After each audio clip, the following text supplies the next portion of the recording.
Alexander López es el director de Planeación Nacional y por supuesto tiene muchas preocupaciones después de lo que sucedió ayer. La pregunta es ¿qué sigue? ¿Cómo se puede avanzar ante una crisis económica y fiscal que no se puede desconocer en este momento? Señor director de Planeación, Alexander López, bienvenido a la W. Muy buenos días. Y bueno, esa es la primera pregunta. ¿Qué se le ocurre a usted? ¿Qué se puede hacer después del tropiezo de ayer? Ir ahora. Sí, Julio, me disculpas que estamos en Leticia, aquí estamos en la frontera tripartita Perú, Brasil, Colombia, y bueno, la señal es un poco compleja. Estamos justamente aquí entregando un barco del Sistema Nacional del Cuidado para niños, jóvenes, adultos mayores y población étnica, bueno, muy importante en una tarea con la señora vicepresidenta. Pero sí, Julio, aterricemos a esta situación tan complicada a la que nos llevan un grupo importante de senadores y representantes de las comisiones económicas. Le manifestaba que después de múltiples reuniones, después de intervenciones nuestras en el Congreso, explicando pues la situación fiscal del país, toda la situación como encontramos nosotros a la nación. Nosotros estamos hoy pagando, Julio, deudas que superan los 156 billones, deudas adquiridas de gobiernos anteriores.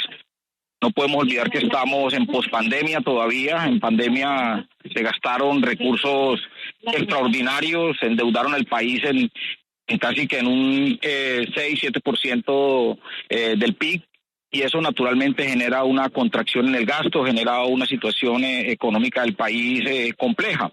Nosotros hemos venido sorteando esa situación, hemos cumplido la regla fiscal. De hecho, pues grandes entidades que tienen que ver pues con el análisis de la economía mundial nos ubican. De hecho, ayer la revista Economics definía que Colombia era el sexto país de mejor manejo de las finanzas y de la economía, por encima del Reino Unido, por encima de Alemania, por encima de Chile, por encima de grandes potencias que no han logrado superar la tragedia de la pandemia. Nosotros asumimos esa tarea y lo estamos haciendo, Julio, pero la situación no es una situación normal. Advertimos que teníamos una caída del recaudo de la DIAN por cerca de 45 billones, una reforma tributaria que presentamos en una decisión de la Corte Constitucional, tumbó un impuesto que estábamos aplicando a los excedentes de las regalías. Ahí perdimos cerca de 10 billones de pesos de ingresos. Presentamos un proyecto de ley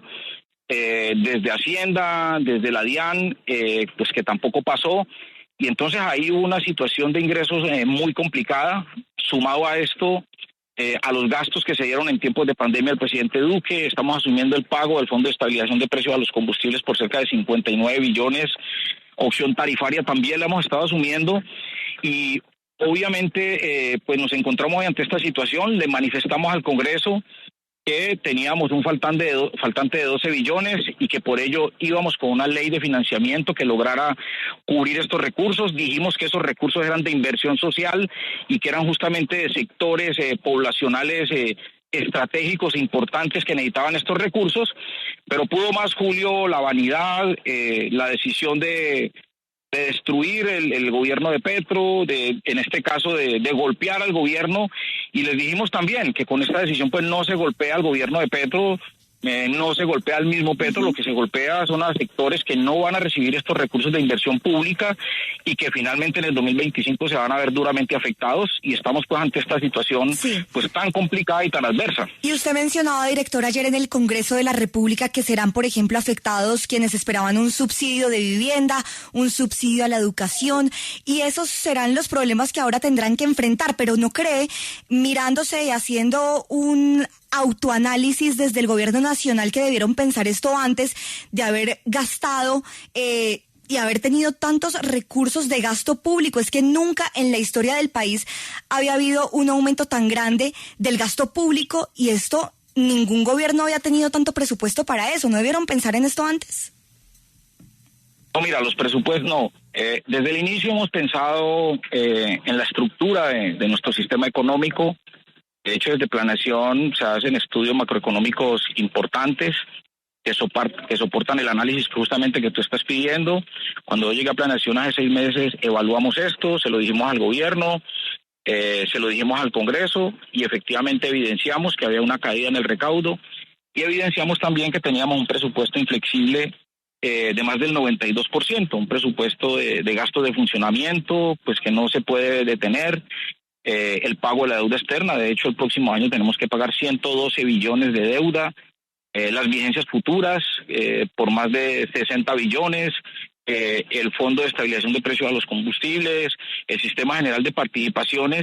Entonces nos dieron que teníamos un presupuesto inflexible, ¿cierto?, del 92%, y que ese presupuesto inflexible no nos permitía los niveles de inversión que requiere el país.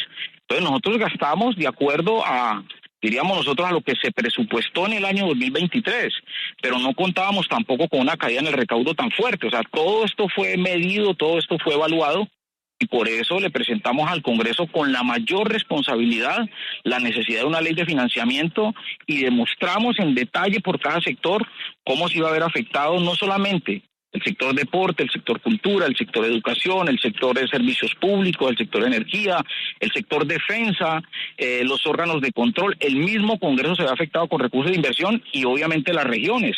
Hay departamentos que pierden 500.000 millones, hay departamentos pequeños que pierden 70.000 millones, y todas estas decisiones no fueron, o todas estas informaciones no fueron suficientes pues para los partidos de oposición, para los partidos de centro, porque de hecho aquí hay personas de centro que estaban contra la ley de financiamiento, porque estaban pensando en las elecciones de 2026, estaban pensando en cómo destruir a Petro, y obviamente no cómo le resolvían los problemas que hoy tienen miles y millones de colombianos que se van a ver afectados pues con esta negativa ayer de las comisiones económicas de manera mayoritaria. Sí, pero mire usted, señor director de planeación, ahí es donde uno también se pregunta cuál es el ejercicio que se ha hecho desde el gobierno para revisar lo que se ha dejado de hacer. Porque mire, yo estoy viendo, de 2023 a 2024, la deuda para Colombia subió más de 1.142 millones de dólares. Eso es algo atribuible a este gobierno. Igualmente, en el año pasado y este año ha estado paralizado un sector que es muy importante, el de la construcción, y se demoró el gobierno también en tomar medidas para que eso se reactivara y generara entonces ingresos, porque finalmente la máquina de la economía necesita muchas turbinas.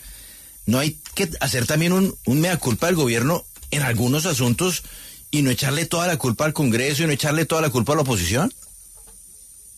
Julio, no, tú tienes en parte razón con el planteamiento que nos haces de que hay unos sectores, sí, por ejemplo el sector de hidrocarburos o el sector del carbón, son sectores pues que el país lo sabe, lo sabía. Nosotros nos elegimos diciéndole a Colombia que nosotros no íbamos por una política extractivista de explotación de recursos naturales. Nosotros dijimos vamos a reactivar la economía a partir del turismo, vamos a reactivar la economía a partir de la agricultura, vamos a reactivar la economía a partir de la industria, a partir del comercio, y obviamente hay unos sectores que se vieron afectados, naturalmente, que tenían vigencias futuras, como el sector construcción, ¿sí?, donde efectivamente empezamos a tener las dificultades de caída en el recaudo y las dificultades económicas que le hemos venido mencionando, Julio.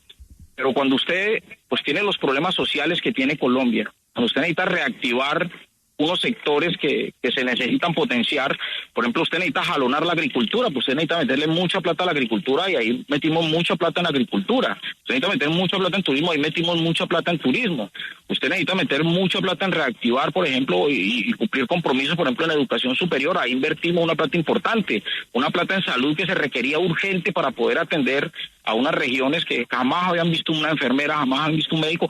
Allí se invirtieron los recursos, Julio. De hecho, los promedios de ejecución nuestra son similares a los promedios históricos en los últimos 5 años, y esos son estudios que no se inventa Alexander López, son estudios que se construyen de una entidad tan poderosa que yo lidero como Planeación Nacional, y son estudios que se soportan a partir pues de todas las capacidades que tenemos. Entonces, Julio, nosotros propusimos varios diálogos que era lo racional. O sea, es que lo racional es dialogar, es construir, y de hecho nosotros esa ley de financiamiento la cambiamos en más de 5 ocasiones. De hecho, el proyecto de ley de financiamiento que presentamos esta semana no lo quisieron ni siquiera discutir, Julio, porque es que no permitieron ni siquiera que sustentáramos la ponencia que traían los ponentes. O sea, lo único que se discutió ayer en el Congreso fue el archivo del proyecto de ley de financiamiento. No dieron opción de nada. Ellos iban por la cabeza de esta ley de financiamiento y dijeron, con eso golpeamos a Petro y no los dejamos hacer nada el próximo año, que es un año preelectoral. Entonces, esos cálculos tan odiosos, esos cálculos tan irresponsables, Julio, a lo único que le hacen daño es a la población, a las clases medias, a los sectores sociales, a los jóvenes, a las mujeres, a los discapacitados, a todos esos sectores donde nosotros estamos llegando con recursos importantes, Julio. Sí, se menciona que uno de los sectores donde se va a tener que hacer ajustes es infraestructura. ¿Eso incluye el Metro de Bogotá? No, ahí estamos en una discusión. El alcalde, por fortuna, nos ha planteado una mesa técnica. Nosotros hemos venido honrando los compromisos, Félix, del Metro de Bogotá y de los sistemas de transporte masivos en el país. De hecho, estamos en diálogos con el Valle del Cauca, que quieren hacer un sistema de trenes regional, lo mismo quieren hacerlo en Cundinamarca. Nosotros estamos habilitando redes férreas ya en el país, tenemos un propósito, ya hemos habilitado Dorada, Chiriguaná, que ya estábamos conectando al eje cafetero ya con Santa Marta, ya estamos inclusive sacando mercancías por allí, estamos sacando café, en fin, toda esta discusión está feliz. Pero esto se construye con diálogos, con mesas técnicas que nos permitan a nosotros evaluar si las inversiones que estamos haciendo como gobierno nacional coinciden con las inversiones con las entidades territoriales, en este caso Bogotá. Y por fortuna, Félix, hoy el alcalde de Bogotá nos plantea una mesa técnica, una mesa de diálogo, y nosotros felices que podamos construir esos diálogos con las entidades territoriales y poder superar esas dificultades que se tienen, como el Metro de Bogotá o como el sistema de transporte masivo hoy en Bogotá. Nosotros no negamos esos espacios, pero con la situación fiscal que tenemos, lo sensato, lo oportuno es generar esos diálogos que se necesitan y no esa oposición sin discusión, sin diálogo, al acabar todo, no importa qué pase, que fue lo que ocurrió ayer en las comisiones económicas. No permitieron ningún tipo de discusión. De hecho, yo solamente pude hablar al final de la votación, sí, y ya casi estaba desocupada la plenaria y no permitieron ni siquiera que yo pudiese intervenir, pues para nuevamente presentarle estas cifras y estos escenarios sociales que ya se los había presentado cuando también decidieron tumbar el proyecto de presupuesto. Ajá.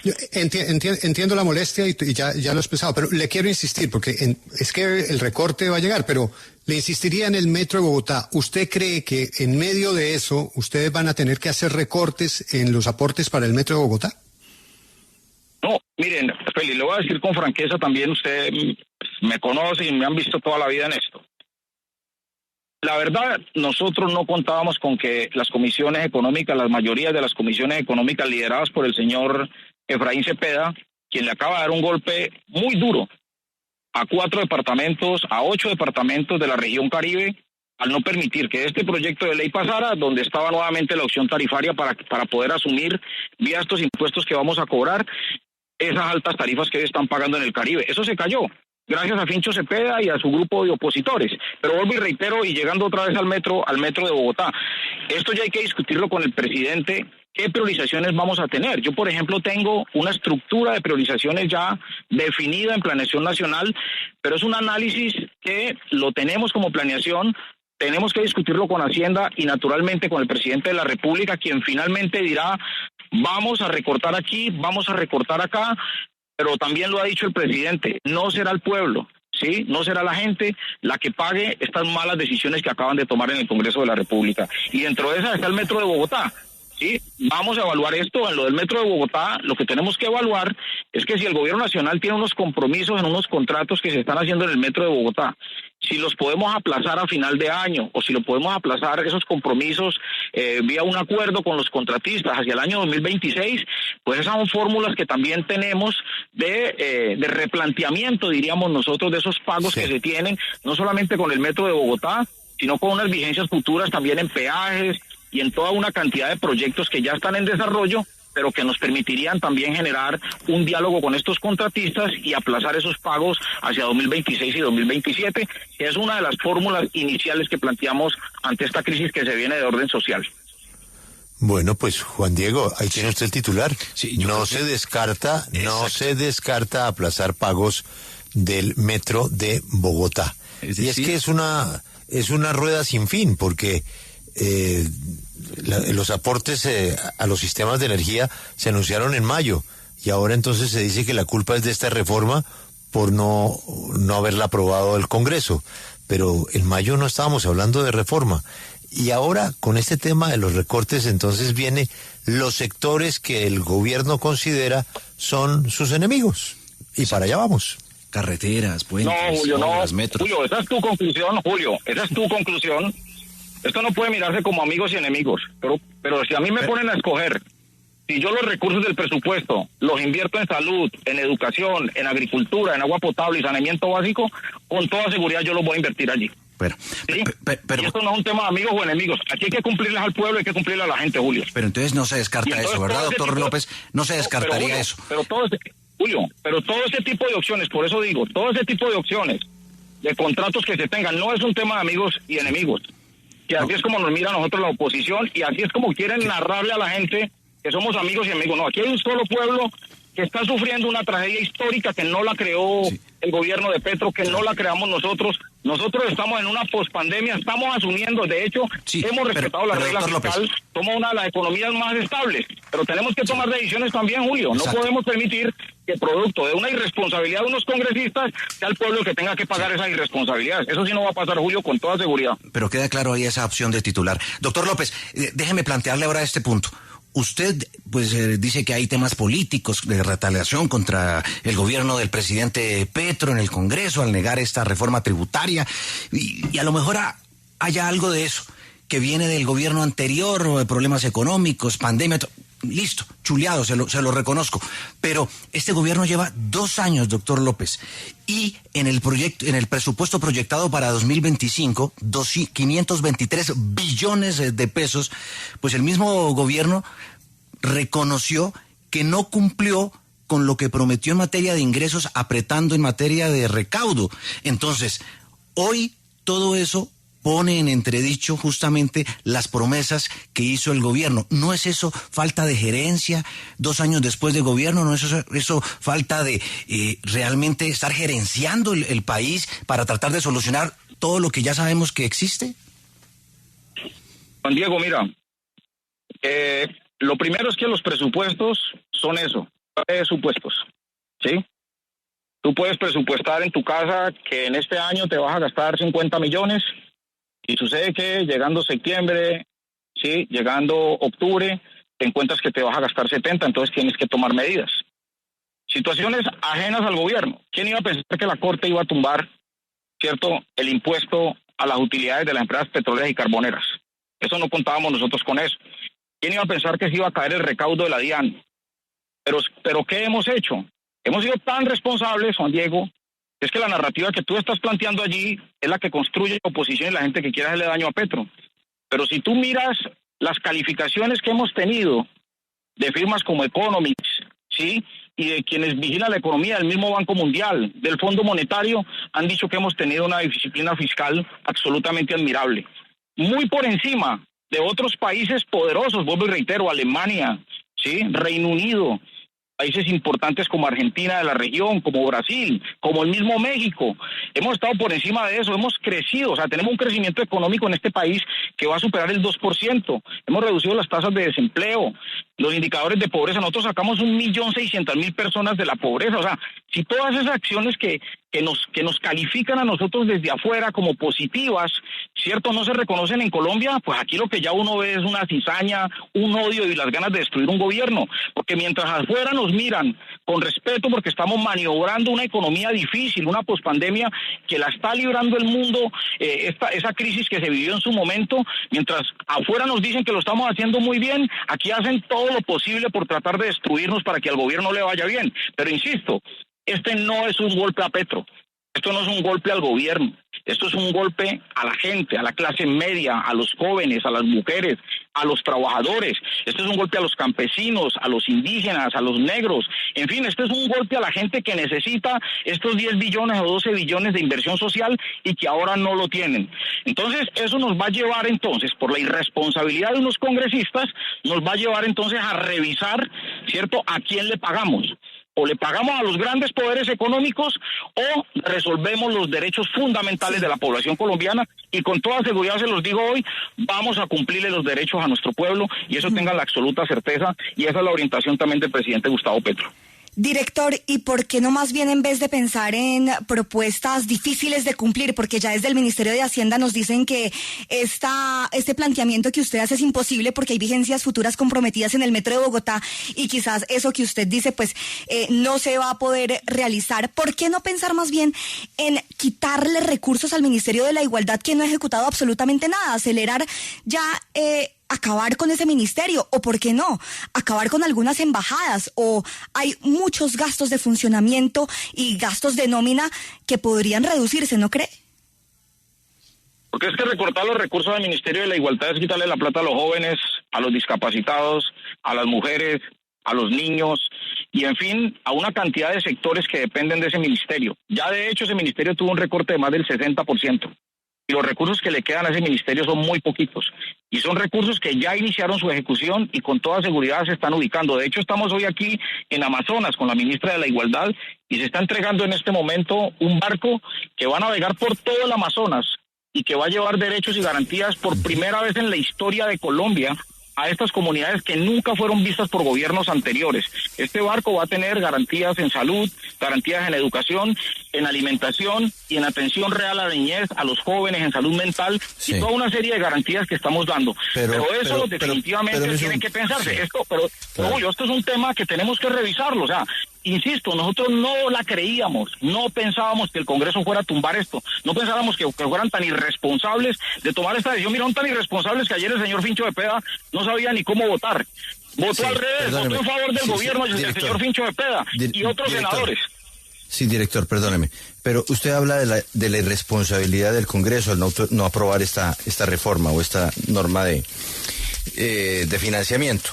Pero ¿no es irresponsable también que el director nacional de planeación diga en una radio como esta, como la W, que no le van a pagar a los grandes poderes económicos para pagarle lo que se le debe, por supuesto, a los colombianos más necesitados? Es que usted lo están escuchando, señor director, las centrales de riesgo. A usted lo están escuchando la banca multilateral. A usted lo están escuchando en muchos lugares. Y cuando usted dice esto, inmediatamente enciende todas las alarmas sobre lo que puede pasar con la economía del país. ¿Eso no es irresponsable de parte de un director nacional de planeación? Y le pido por favor que me responda de la manera más técnica posible. Julio, yo no he dicho que nosotros no vamos a pagar. Eso lo ha dicho usted. Estoy diciendo que vamos a sentarnos con el señor presidente. Usted lo dijo, hace dos respuestas lo dijo, señor director. Julio, y no volvamos a una discusión y le voy a pedir un favor, no me confunda con Julio, porque Julio no le está haciendo la pregunta, se le está haciendo Juan Pablo Calvás. No quiero que él se lleve los regaños que me corresponden a mí. No, yo no regaño a nadie, Juan Pablo. Yo hablo así, hermano, y eso ya hay que hablar con mi mamá a ver qué fue lo que pasó ahí. Pero mira, yo no he dicho, Juan Pablo, que nosotros no vamos a pagar. Lo que he dicho es que nos vamos a sentar con Hacienda, con el presidente, y vamos a revisar qué ruta vamos a emprender. Eso es lo que yo he dicho.